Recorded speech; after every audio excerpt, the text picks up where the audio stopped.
बिस्मिल्लाहिर्रहमानिर्रहीम अस्सलाम वालेकुम। आप मेरा यूट्यूब चैनल देख रहे हैं। Welcome to my YouTube channel. आज मुतालिया पाकिस्तान को मैंने एक ही फ़ाइल में कंपाइल किया है। मुकम्मल आपका जो मुतालिया पाकिस्तान का सिलेबस होता है, पीपीएससी, एफपीएससी, एनटीएस या कोई भी आपका कम्पिटिटिव एग्ज़ाम है, उसके हवाले से जो आपने मुतालिया पाकिस्तान का सिलेबस करना होता है, अल्हम्दुलिल्लाह हमारा सारे का सारा सिलेबस जो है ना, मैं आज ही कंपाइल कर दिया है। और बहुत से बच्चों की ये विश थी, ये डिमांड थी कि सर तमाम सब्जेक्ट्स को सब्जेक्ट वाइज करें। जैसा कि आपको पता है जो पहले हमारे पीडीएफ नोट्स होते हैं, उसमें सारे सब्जेक्ट्स को मैंने इकट्ठा कंपाइल किया हुआ था। तो बच्चे कह रहे थे कि आप ऐसा करें कि हर सब्जेक्ट की अलग-अलग पीडीएफ फाइल तैयार कर दें, ताकि हम जब एक सब्जेक्ट को शुरू करें तो उसी सब्जेक्ट्स को 1-2 दिन में मुकम्मल करके फिर अगला शुरू करें। इस तरह इंटरेस्ट हमारा जो है ना डेवलप रहता है, इंटरेस्ट बना रहता है। तो मुतालिया पाकिस्तान को मैंने सेपरेट कर दिया जी सारे का सारा।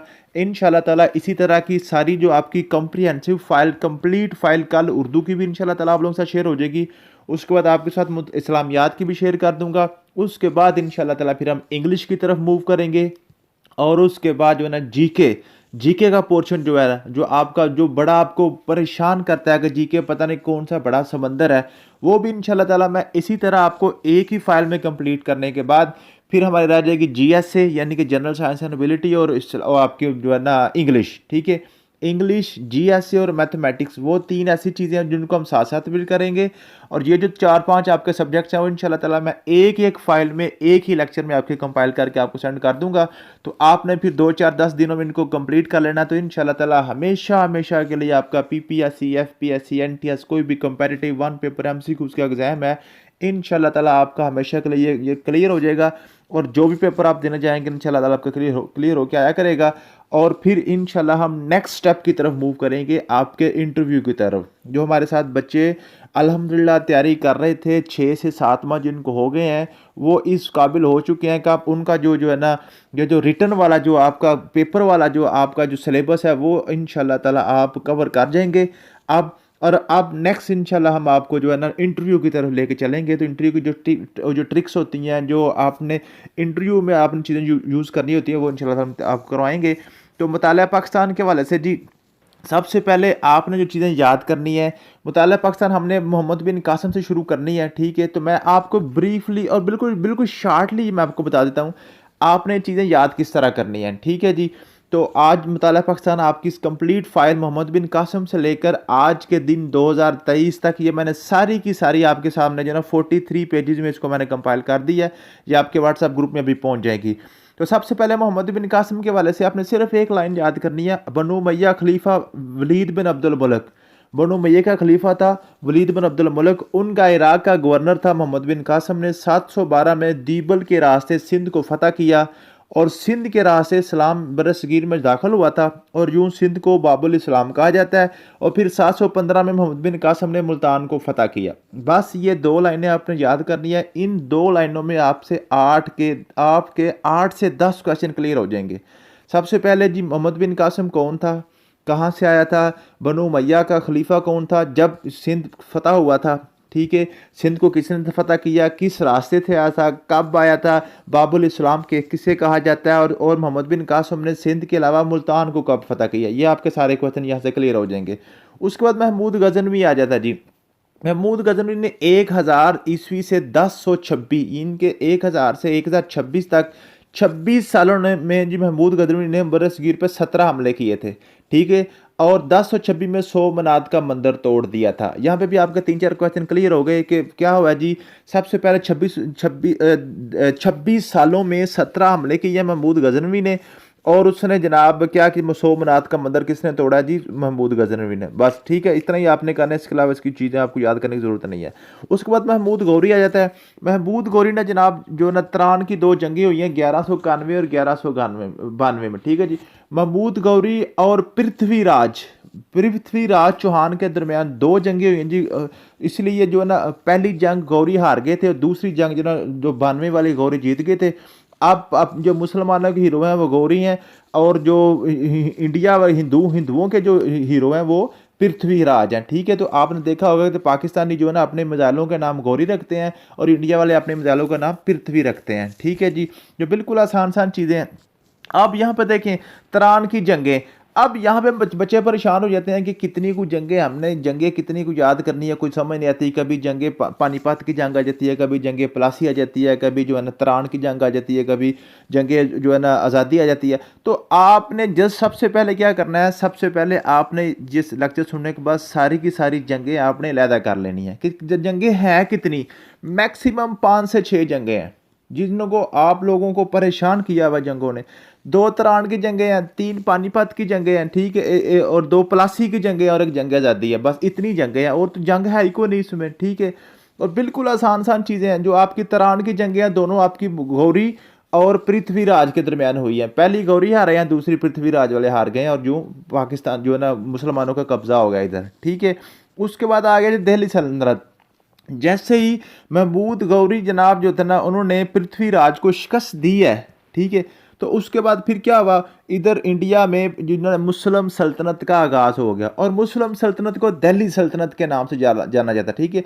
अब दिल्ली सल्तनत में 5 सल्तनतें आती हैं। दिल्ली सल्तनत में 5 सल्तनतें आती हैं।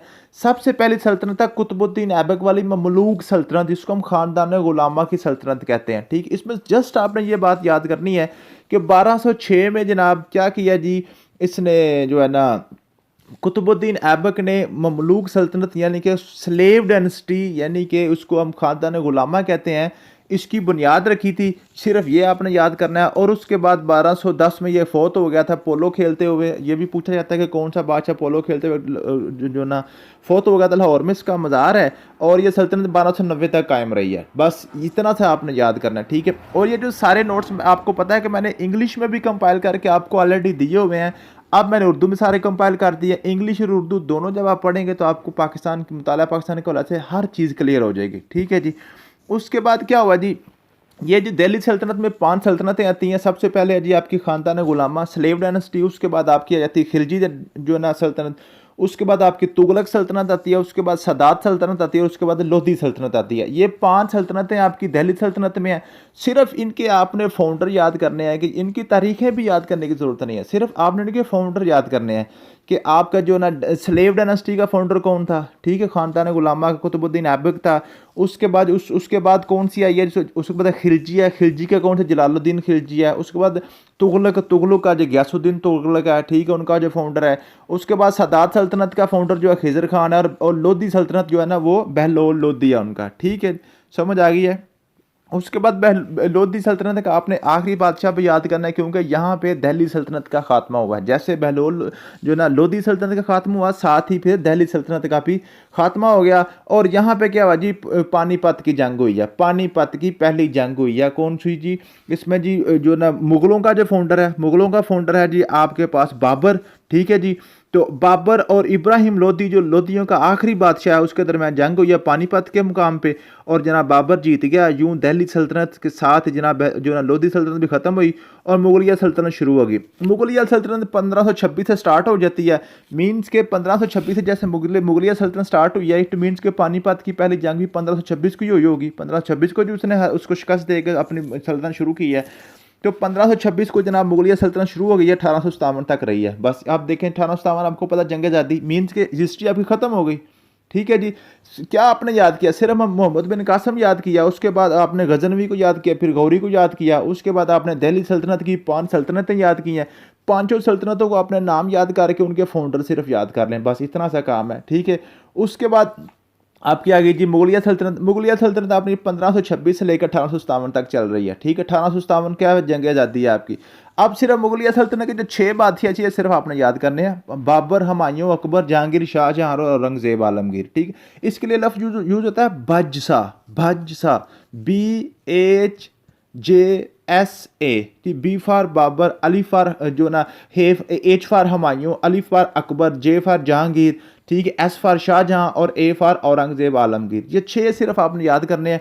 1707 मीन के 1526 से लेकर 1707 तक जो मुगल बादशाह बड़े पावरफुल रहे हैं। उसके बाद इनके भी नाअहल और कमज़ोर बादशाह आते रहे हैं, जो 1857 पे जाके आखिरी बादशाह सिर्फ याद कर लें, बादशाह जफ़र, जिसके बाद मुगलिया सल्तनत बिल्कुल ख़त्म हो गई और इंडिया और अंग्रेज़ों ने कब्ज़ा कर लिया, ठीक है जी। सिर्फ इतना सा आपने याद करना और इसमें किसी चीज़ को कोई आपको याद करने की ज़रूरत नहीं है। उसके बाद शेर शाह सूरी सल्तनत आती है 16 सालों तक, ठीक है।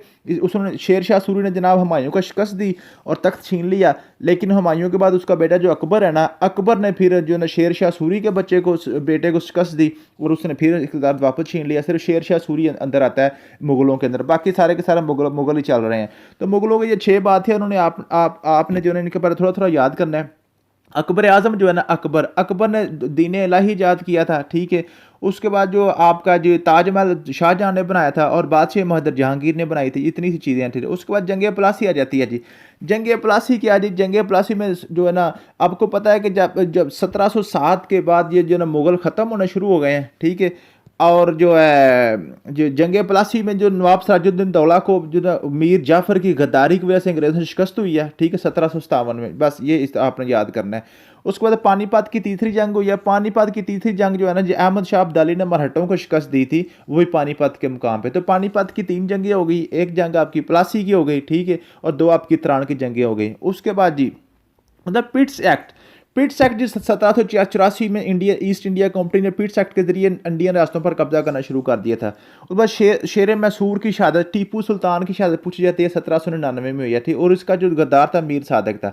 मीर जाफर उसके वालिद का था, ठीक है, सिराजुद्दीन दौला का। और जो टीपू सुल्तान का जो गद्दार था वो था मीर सादक था, ठीक है जी। उसके बाद सैयद अहमद शहीद बालाकोट में शहीद हुए हैं 1786 में। एंग्लो सिख वार हुई है सिखों और जो है ना अंग्रेज़ों के दरमियान। उसके बाद कश्मीर की फ़रोख्त हुई 1846 में। डोगरा राज को जिन्होंने अंग्रेज़ों ने कश्मीर को फ़रोख्त किया था 75 लाख में। उसके बाद जी डॉक्ट्राइन ऑफ लैप्स कहते हैं जी, जो अंग्रेज़ों ने फिर 1848 में जो ना अपना कब्जा मजबूत करना शुरू कर दिया था और लैप्स के जरिए उन्होंने जी 23 रियासतों पर कब्जा कर लिया था। जंग आज़ादी फिर होगी 1857 में, ठीक है। ये इतना सा काम था, सिर्फ आपने मोहम्मद बिन कासिम से चलकर और ना जंग आज़ादी तक पहुंच गया। तो ये आप अगर इस वीडियो को, इस लेक्चर को 2-4 दफ़ा बार बार सुनेंगे, इसको आप याद करने का अपने अंदाज में कोशिश करेंगे, तो ये बिल्कुल आसान चीज़ें, कोई मसला नहीं है। उसके बाद जब जंग आज़ादी हो गई है, उसके बाद आपने ये सिर्फ 8-10 तारीखें ये सिर्फ आपने याद करनी है। दारुल उलूम देवबंद कब बना है, उर्दू हिंदी तनाज़ा कब हुआ, नदवतुल उलमा कांग्रेस का क़याम, तक़सीम बंगाल, तनसीख तक़सीम बंगाल, मुस्लिम लीग कायम हो गई, शिमला वफ़द, मिंटो मार्ले इस्तिलाहात, लखनऊ पैकेट, और जी Khilafat movement, Simon Commission, Nehru report, Quaid e Azam के 14 निकात। उसके बाद खुतबा इलाहाबाद 1930 में आ गया, गोलमेज कॉन्फ्रेंस से आ गई, इंडियन एक्ट 1935, करारदाद लाहौर 1940 और 1945-46 के इंतखाबात हैं, और 3 जून 1947 का मनसूबा आ जाता है और साथ ही क़याम पाकिस्तान हो जाता है, ठीक है जी। क़याम पाकिस्तान बिल्कुल आसान चीज़ें हैं। इसमें 11 अगस्त 1947 को सबसे पहले जो क़याम पाकिस्तान जो है ना, इसकी पहले दस्तूर असम्बली का अजलास हुआ है और 3 जून 1947 के मनसूबे के तहत 14 अगस्त 1947 रमज़ान मुबारक पाकिस्तान भारत वजूद में आ गया। बिल्कुल आसान चीज़ें हैं। इसमें ये पैरा आप पढ़ेंगे तो आपको पता चल जाएगा कि किस मुल्क ने सबसे पहले पाकिस्तान को तस्लीम किया, किसने सबसे एंड पर तस्लीम किया, किस मुल्क ने पाकिस्तान को तस्लीम ना किया, और पाकिस्तान जो है ना ये कौमी मुत्तहिदा का मेंबर कब बना, ये सारी चीज़ें इसमें लिखी हुई हैं। उसके बाद आज़ाद रियासतों का इल्हाक़, ये बड़ा इंपॉर्टेंट क्वेश्चन है। इसमें पूछ जाती हैं कि क़याम पाकिस्तान के वक्त कितनी रियासतें थीं। 565 रियासतें थीं जो आज़ाद थी, जिन्होंने कश्मीर जो उन्होंने इंडिया या पाकिस्तान के साथ इल्हाक़ करना था। तो इनमें से 13 रियासतें पाकिस्तान के साथ उन्होंने इल्हाक़ किया था। ये बड़ा इंपॉर्टेंट क्वेश्चन पूछा जाता है कि 565 रियासतों में से कितनी रियासतों ने पाकिस्तान के साथ इल्हाक़ किया। ओनली 13 ने, ठीक। और वो 13 कौन कौन, सबसे पहली जो रियासत थी उसने रियासत स्वात ने पाकिस्तान के सबसे पहले इल्हाक़ किया था, ठीक है। उसके बाद जो चित्राल ने किया था। उसके बाद जो 13 रियासतें सारी लिखी हुई हैं, उसमें है जी आपकी जो रियासत है वो अम्ब है, दीर है, फुलरा है, हंजा, नगर, बावलपुर, खैरपुर, कलाद, खरान, लसबेला और मकरान। ये तो लसबेला, मकरान और खरान है, ये बलोचिस्तान की रियासत थी 3। इनका कलाद के साथ जो है ना, खान ऑफ कलाद, इनके साथ इनका जो अब रब्ता था, ठीक है। इनका आपस में जो है ना, इनका जो है ना ये चारों रियासतें, इनका आपस में लहाक था। ये सबसे आखिर में जो बलोचिस्तान की रियासतें हैं ना, इसको हम कहते हैं जो सूबा बलोचिस्तान इस टाइम है ना, ये भी सबसे आखिर में पाकिस्तान के साथ इल्हाक हुआ था 1955 में। ये पूछ लिया जाता है कि सबसे आखिर में कौन सी रियासतों ने इल्हाक किया था, ठीक है। और उसके अलावा जो कुछ क्वेश्चन पूछा जाता है वो पूछा जाता है जी कौन सी रियासतों पर इंडिया ने ज़बरदस्ती कब्जा कर लिया था। तो वो है जी गुरदासपुर, जूनागढ़, फिरोजपुर और भोपाल वगैरह, ठीक है। सबसे आखिरी रियासत भोपाल थी। ये पूछ लिया जाता है, आपने इनको याद करना है बस, और किसी किस्म की कोई परेशानी वाली बात नहीं है। उसके बाद पाकिस्तान का महल वकूफ़ मैंने आपको पहले पढ़ाया हुआ है, ठीक है। उसके बाद पाकिस्तान की कॉन्स्टिट्यूशनल हिस्ट्री शुरू हो जाती है। इसमें 3 पाकिस्तान का आइन है, 1956 का, 1962 का और 1973 का है। वो मैं अभी आपको बता देता हूँ, आपने किस तरह उनको याद करना है। बाकी ये जो आपके सारे चैनल ये मैंने लिखे हुआ है, मैंने आपको पहले भी बताया हुआ है कि पाकिस्तान के जब बना था, आपने इस 4 चीज़ें याद करनी है। सबसे पहले governor general of Pakistan, prime minister of Pakistan, president of constitutional assembly और कमांडर इन चीफ। ठीक है, जब पाकिस्तान बना था तब गवर्नर जनरल और कमांडर इन चीफ होते थे। मीन के सदर की जगह गवर्नर जनरल होता था और चीफ आर्मी स्टाफ की जगह क्या होता था, कमांडर इन चीफ होता था। और जो स्पीकर कौमी असम्बली है, स्पीकर कौमी असम्बली की जगह होता था प्रेसिडेंट ऑफ कॉन्स्टिट्यूशनल असम्बली। ठीक है जी। तो सबसे पहले गवर्नर जनरल कायदे आज़म साहब बने हैं, दूसरे और प्रेसिडेंट ऑफ कॉन्स्टिट्यूशनल असम्बली भी पाकिस्तान जो ना कायदे आज़म बने हैं। कमांडर इन चीफ जो है ना वो जनरल फ्रैंक मैसर भी सबसे पहले बने हैं। प्राइम मिनिस्टर सबसे पहले लियाकत अली खान बने हैं। ठीक है जी। उसके बाद 1973 के आयन के बाद ये जो है ना 1956 के आयन के बाद गवर्नर जनरल को ख़त्म करके सदर पाकिस्तान बना दिया गया था, प्रेसिडेंट ऑफ पाकिस्तान। बाकी सारे ऐसे ही चलते रहे हैं। ठीक है जी। और उसके बाद जो है 1973 के आयन के बाद जो है ना ये कमांडर इन चीफ भी ख़त्म हो गए, चीफ आर्मी स्टाफ बन गए थे। ठीक है, ये सारी चीज़ें मैंने लिखी हुई हैं, आप इनको पढ़ लीजिएगा, इंशाल्लाह आपको याद हो जाएंगी। और साथ साथ जिस बंदे के टेन्योर में जो से काम हुए हैं वो भी मैंने साथ साथ छोटे छोटे लिखे हुए हैं, आपको इंशाल्लाह ताला ये बिल्कुल आसान चीज़ें हैं, आपको याद हो जाएंगी। 1956 का आयन मैंने आपको पढ़ा दिया था, 62 का आयन भी पढ़ा दिया था। ये 73 का आयन नहीं पढ़ाया था, ये 73 का आयन देख लें कि 1973 का आयन जो है ना इसके हवाले से पूछा जाता है ये कब बना था। 14 अगस्त 1973 को ये अप्रूव हुआ था। और ये भी पूछा जाता है कि 1973 का आयन असम्बली में कब जो है ना इसको पेश किया गया था। ये 10 अप्रैल को पेश किया गया था। इसलिए पाकिस्तान जो योम दस्तूर है ना, कॉन्स्टिट्यूशन डे जो है वो 10 अप्रैल को मनाया जाता है। इस साल भी आयन की 50वीं सालगिरह मनाई गई है 10 अप्रैल को। ठीक है जी। उसके बाद जो पूछा जाता है जी इसमें आप अब तक अमेंडमेंट कितनी हो चुकी हैं, तो 1973 के आयन में अब तक 25 अमेंडमेंट्स हो चुकी हैं, 25 तरमीम हो चुकी हैं। ठीक है जी। उसके बाद पूछ लिया जाता है जी इसके 6 शेड्यूल हैं और 12 इसके चैप्टर हैं। ये बड़ा इंपॉर्टेंट अक्सर पूछा जाता है कि इसका जो पहला चैप्टर है वो किसके हवाले से है। पहला चैप्टर जो इंट्रोडक्टरी है। इंट्रोडक्टरी क्या मतलब है कि पाकिस्तान के इंट्रोडक्शन उसमें लिखा हुआ है कि पाकिस्तान के 4 सूबे हैं, पाकिस्तान के जो है ना 2 आज़ाद खुद मुख्तार इलाके हैं, जो है ना आपका आज़ाद जम्मू एंड कश्मीर है और आपका आज़ाद गिलगित बल्तिस्तान है। ठीक है। और एक पाकिस्तान के अंदर फेडरल एडमिनिस्ट्रेटिव टेरिटरी है जिसको हम इस्लामाबाद कहते हैं, ICT। 4 इसके सूबे हैं, ये बताता है। उसके अलावा बताता है जी जो पाकिस्तान के साथ हर किसी ने जो रहना है, जो है ना पाकिस्तान का वफादार रहना है, और जो पाकिस्तान से वफादारी नहीं करेगा, जो बेवफाई करेगा, उसके साथ आर्टिकल 6 लगेगा। मीन के आर्टिकल 1 to 6 जो है ना वो पाकिस्तान के हवाले से है। आपको पता है खबरों में आपने देखा होगा कि आर्टिकल 6 की बड़ी गूंज होती है। तो आर्टिकल 6 यही है कि पाकिस्तान की वफादारी, पाकिस्तान के साथ जो बंदा वफादारी नहीं करेगा, जो आइन को तोड़ेगा, उसकी सजा मौत है। ठीक है जी। तो पहले से 6 तक जो आर्टिकल हैं वो इंट्रोडक्टरी हैं। 7 to 40 जो आर्टिकल हैं वो फंडामेंटल राइट्स के हैं। आप लोग को पता है ना जो तलीम और सेहत के राइट्स वो इसी में आते हैं। जो कौन सा आर्टिकल है जो आपकी जो तलीम को लाजमी करा देता है कि स्टेट की जिम्मेदारी है जो ना अब तमाम जो ना पाकिस्तानी कौम को तलीम देना स्टेट की जिम्मेदारी है। तो आपका आर्टिकल 25A है। तो देखें ना वो 7 to 40 के दरमियान ही आ रहा है ना। तो फंडामेंटल राइट्स जो है ना सारी कौम के, वो 7 to 40 जो आपका दूसरा चैप्टर आता है। तीसरे चैप्टर में फेडरेशन आती है। फेडरेशन मीन जो आपकी जो मरकज़ी हुकूमत है, गवर्नमेंट जो आपकी कौमी हुकूमत है इस्लामाबाद वाली। ठीक है। उसके वाले से आते हैं जी 41 to 100 और 101 to 140 तक प्रोविंस आपकी जो सूबाई कौमतें हैं ना, सूबाई गवर्नमेंट जो आपकी होती है। आपने 2 गवर्नमेंट सुनी होगी, गवर्नमेंट ऑफ पाकिस्तान और गवर्नमेंट ऑफ पंजाब, या गवर्नमेंट ऑफ सिंध, या गवर्नमेंट ऑफ कश्मीर, या गवर्नमेंट ऑफ बलूचिस्तान। मीन्स के जो भी जिस सूबे में होता है ना उसके 2 हुकूमतें होती है, एक पाकिस्तान की गवर्नमेंट है और उसके सूबे की गवर्नमेंट। ठीक है। तो दोनों गवर्नमेंट्स के वाले से जो तीसरा चैप्टर हुकूमत पाकिस्तान के वाले से है, उसके कौन कौन सी जनाब उसके अख्तियारात हैं, कौन कौन से मामलात हैं। ठीक है। और आर्टिकल 4 चैप्टर 4 जो है वो प्रोविंसेस के हवाले से है। और चैप्टर 5 जो है ना वो वफाकी हुकूमत और सूबाई हुकूमत के दरमियान जो ताल्लुकात हैं ना वो उनको कहते हैं जी चैप्टर 5 में उसको बयान किया गया। ठीक है। और उसके बाद जो ना चैप्टर 6 फाइनेंस के हवाले से है। चैप्टर 7 जुडिशरी के हवाले से है। जुडिशरी के आर्टिकल 175 to 212, 175 से 212। तो आजकल आपको आर्टिकल 184 की बड़ी गूंज सुनाई देती होगी खबरों में। तो उसका क्या मतलब है, जो 100 मोटो वाला, तो मीन वो जुडिशरी के वाले से है ना।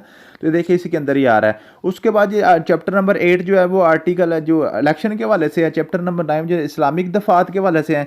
चैप्टर नंबर 10 जो है एमरजेंसी सूरत हाल में है। और चैप्टर नंबर 11 अमेंडमेंट्स मीन को जो तरामीम है आइन में। और चैप्टर नंबर जो 12 है वो मिसलीनियस आर्टिकल्स हैं। ठीक है। मुख्तलिफ अमूर के हवाले से। ठीक है। तो ये पूछ लिया जाता है अक्सर। ठीक है। बाकी ये सारी चीज़ें मैंने लिखी हुई हैं, जो कौन कौन से वज़ीर आज़म कौन से सदर के का टेन्योर क्या था और कौन कौन से काम उनके टेन्योर में हुए हैं, ये बड़ा इंपॉर्टेंट है। इसके अलावा अगर ये चीज़ें आप बड़ी डिटेल में पढ़ने चाहें ना PMS या CSS के हवाले से डिटेल में चीज़ें पढ़नी चाहें तो ये मैंने डिटेल सारी चीज़ें लिखी हुई हैं, ठीक है। ये सारी डिटेल में चीज़ें लिखी हुई हैं, आप इसको पढ़ लें। ये बिल्कुल आसान चीज़ें हैं और मैंने इसको एक स्टोरी की सूरत में लिखा हुआ है। ये आप पढ़ेंगे तो आपको सारा, अगर आपका इंटरेस्ट है तारीख़ को पढ़ने की, हिस्ट्री, पाकिस्तान की हिस्ट्री में क्या कुछ होता है, तो वो आप इंशाल्लाह ताला इसको पढ़ेंगे तो आपको ज़्यादा इसकी समझ आ जाएगी, ठीक है। ये तरीक़े पाकिस्तान के वजह से सारी चीज़ें जो है ना मैंने इसको लिखा हुआ है।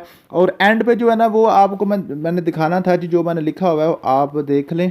1 मिनट, ये है जी ये इसमें जो पाकिस्तान के जो अहम ओहदेदारान है ना, वो गवर्नर जनरल कौन था, कितने थे, ये जो पाकिस्तान के पहले 4 गवर्नर जनरल हैं, ये पहले कौन सा था, आखिरी कौन सा था, ये यहाँ से आपको समझ आ जाएगी। सुदूर पाकिस्तान, पाकिस्तान के सदर जो है ना वो कौन कौन से, सबसे पहला जनरल जो ना सिकंदर मिर्ज़ा, इसकी जो है ना टेन्योर कितना था, कब ये बना था, कब ये रिटायर हुआ था, ठीक है। उसके बाद ये सारे सदरों की लिस्ट ही है। उसके बाद वज़ीर आज़म, पाकिस्तान के जितने वज़ीर आज़म रह चुके हैं, ये सारी की सारी उनकी लिस्ट पड़ी हुई है। आप इनको याद कर सकते हैं अगर आपने याद करना। लेकिन अगर आप ना भी याद करें तो स्टार्ट पे सिर्फ पहला वज़ीर आज़म, पहला सदर और पहला गवर्नर जनरल याद कर लें, या आखिरी वज़ीर आज़म, आखिरी सदर, आखिरी गवर्नर जनरल याद कर लें, फिर भी आपकी काम चल सकता है। उसके बाद कमांडर इन चीफ़ है। आपको मैंने बताया था कि जब पाकिस्तान बना था तो चीफ़ आर्मी स्टाफ का होता नहीं था, वो कमांडर इन चीफ़ का होता था। तो ये कमांडर इन चीफ़ 6 आए थे जनरल गुल हसन खान तक। उसके बाद जो है ना जी, जहाँ पे पूछ लिया जाता है कि पाकिस्तान का पहला native commander in chief general Ayub Khan, means के जो पाकिस्तान का मुकामी कमांडर इन चीफ़ था सबसे पहला, वो जनरल अयूब खान था। पहले दोनों आपको पता है ये अंग्रेज़ थे। उसके बाद पूछ लिया जाता है आखिरी कमांडर इन चीफ जनरल गुल हसन खान है। और उसके बाद पूछ लिया जाता है पाकिस्तान का पहला चीफ आर्मी स्टाफ। तो चीफ आर्मी स्टाफ का जब ओहदा बना था तो सबसे पहले चीफ आर्मी स्टाफ जनरल टिका खान बने थे, ठीक है। ये पूछा जा सकता है मौजूदा chief army staff general Asim Munir साहब हैं। पाकिस्तान भारत जंगें जो है ना, पाकिस्तान भारत के दरमियान 4 जंगें अब तक हो चुकी हैं। जो ना पहली जंग 48 वाली, फिर जो है ना 1965 वाली, फिर जो है ना 1971 वाली, फिर 1999 वाली कारगिल वार, और एक छोटा सा मार्का हुआ था अभिनंदन वाला, ये भी जो 28 फरवरी 2019 को, ठीक है। और उसके अलावा पाकिस्तान का सबसे बड़ा निशान हैदर जो है ना, ये किस किस को मिला, कब कब मिला, ये भी मैंने लिखे हुए हैं, आप पढ़ें इंशाल्लाह ताला आपको याद हो जाएंगे। उसके बाद ये बड़ा इंपॉर्टेंट है पाकिस्तान के मुआहदे। सिंतास का मुआहदा क्या है, मुआहदा ताशकंद क्या है, शिमला मुआहदा क्या है, ठीक है। और ये बड़े इंपॉर्टेंट चीज़ें, इसको आप याद करेंगे तो इंशाल्लाह ताला आपको बिल्कुल आसान चीज़ें क्लियर हो जाएंगी। उसके बाद तरीक़े पाकिस्तान को फिर मैंने इसको डिटेल से लिखा हुआ है, अगर आप इसको याद करें तो ये बिल्कुल, इसको पढ़ेंगे तो बिल्कुल आसान समझ आ जाएगी आपको कौन से जो सदर साहब ने कैसे कैसे जो गुल खिलाए हैं, कैसे कैसे पाकिस्तानी कौम की खिदमत करते रहे, कैसे कैसे असम्बलियाँ टूटी, कैसे कैसे असम्बलियाँ बहाल होती रहीं, कैसे कैसे इलेक्शन होते रहे। ये सारी उर्दू में चीज़ें लिखी हुई हैं। मैंने आपको इंग्लिश में भी सारे ये नोट्स शेयर किए हुए हैं, उर्दू में भी मैंने आज आपको शेयर कर दी हैं। इनको पढ़िएगा, इंशाल्लाह ताला आपकी मुताला पाकिस्तान सारी सारी क्लियर हो जाएगी। अगर आप इसको 2-4 दफ़ा देखते हैं, 2-4 घंटे लगाते हैं, आप दिल लगा के पढ़ते हैं, तो इंशाल्लाह ताला मुताला पाकिस्तान का कोई भी जो ना क्वेश्चन आपके इससे बाहर नहीं आएगा। इसके अलावा पाकिस्तान की जियोग्राफी मैंने आपको सारी पढ़ा दी हुई है, वो नोट्स आपके पास उसके सेपरेट मौजूद हैं। पाकिस्तान की नहरें, पाकिस्तान के दरिया, पाकिस्तान की सड़कें, पाकिस्तान का जो है ना रकबा, पाकिस्तान के बॉर्डर्स, पाकिस्तान के जो ना पहाड़, जो ये सारी चीज़ें मैंने आपको पढ़ाई हुई हैं, तो वो भी आपके पास नोट्स हैं। तो उम्मीद है कि आपको मुताला पाकिस्तान सारी क्लियर होगी। कल इंशाल्लाह ताला हम उर्दू को करेंगे, उसके बाद सलामियत, फिर उसके बाद सो वन सारी जो है ना सब्जेक्ट्स करते जाएंगे। थैंक यू सो मच, मिलते हैं नेक्स्ट वीडियो में। अल्लाह हाफिज़।